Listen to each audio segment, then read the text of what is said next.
in my world, which is an academic world, is still this old-fashioned notion of data ownership. We have a system where we really incentivize people to not share and to hold on to data. So that has to change. It needs to be from the ground up. It's not just industry, because industry's decisions are based on all of this other research, and that can be enhanced by having these data standards. And if we collect data in a way that's not standardized, you could make the argument that we're not really living by the morals that we should be when it comes to being good stewards of the data. You immediately can get a benefit from using standards. It's not only about applying standards to your process, to your clinical trial process, but standards also help you communicate with your partners. When we collect data for our data commons, we do it in a way that the researcher who's depositing the data can tell us what the conditions are for giving it out.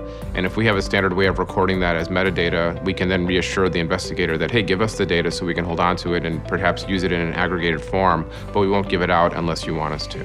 For PTSD, there were no standards, and the partnership with CDISC to develop those standards has been a very collaborative one. For our particular area, there are not a lot of clinical trials yet, but we're trying to push that forward. And so developing these standards with the advice of the community was really critical.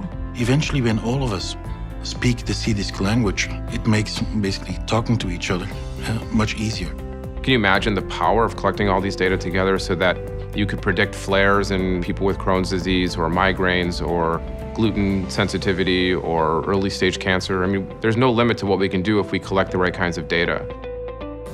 Join the CDISC community. Lend your expertise.